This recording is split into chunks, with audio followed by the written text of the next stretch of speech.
The federal funds rate is one of the most important tools used by the Federal Reserve to manage the U.S. economy.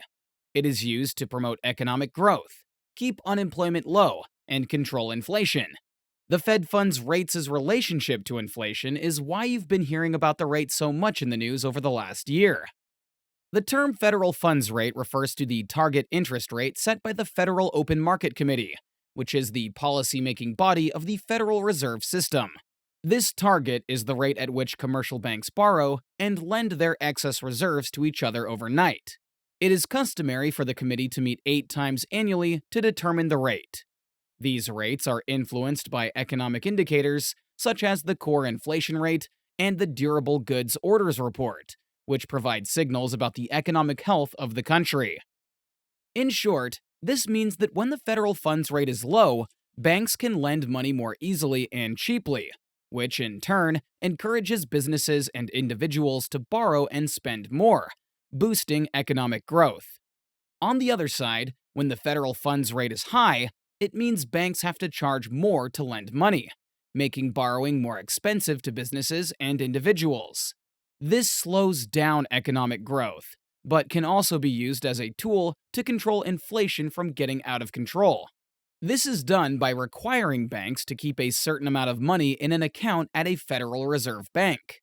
This is called a reserve requirement, and it's based on a percentage of the bank's total deposits. These reserve requirements are there to ensure that financial institutions have enough money to cover depositors' withdrawals and other obligations. The end-of-the-day balances in the bank's account, averaged over 2-week reserve maintenance periods, are used to determine whether the bank meets its reserve requirements. If a bank has end-of-the-day balances that exceed these requirements, it can lend the excess to an institution that anticipates a shortfall in its balances. The Federal Open Market Committee makes its decisions about rate adjustments based on key economic indicators that may show signs of inflation, recession, or other issues that can affect sustainable economic growth. The indicators can include measures like core inflation rate and the Durable Goods Orders Report. The target for the federal funds rate has varied widely over the years in response to the prevailing economic conditions. In the early 1980s, the rate was set as high as 20% in response to inflation. However, during the recession of 2007 to 2009, the rate was slashed to a record low target of 0% to 0.25% in an attempt to encourage growth. It is important to note that the Federal Open Market Committee cannot force banks to charge the exact federal funds rate. Rather, the committee sets a target rate as a guidepost, and the actual interest rate a lending bank will charge is determined through negotiations between the two banks involved. The weighted average of interest rates across all transactions of this type is known as the effective federal funds rate. While the committee cannot mandate a particular federal funds rate, the Federal Reserve can adjust the money supply so that interest rates will move toward the target rate.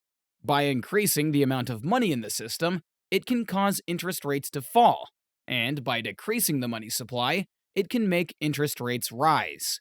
In addition to the federal funds rate, the Federal Reserve also sets a discount rate, which is the interest rate the Federal Reserve charges banks that borrow from it directly. This rate tends to be higher than the target Fed funds rate, partly to encourage banks to borrow from other banks at the lower federal funds rate.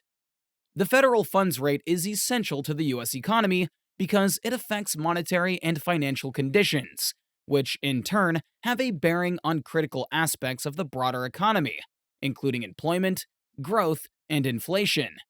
When the Federal Reserve lowers the rate range, it's known as expansionary monetary policy.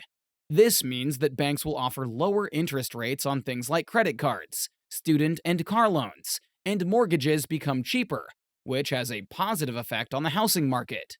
Due to the increase in home values, combined with lower rates, homeowners are also more likely to take out home equity loans and lines, spending that money on home improvements and other discretionary expenditures.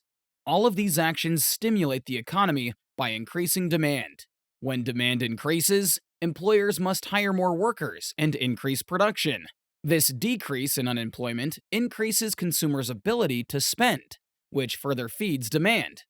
The Federal Reserve then sets a target range to keep a healthy level of unemployment and inflation.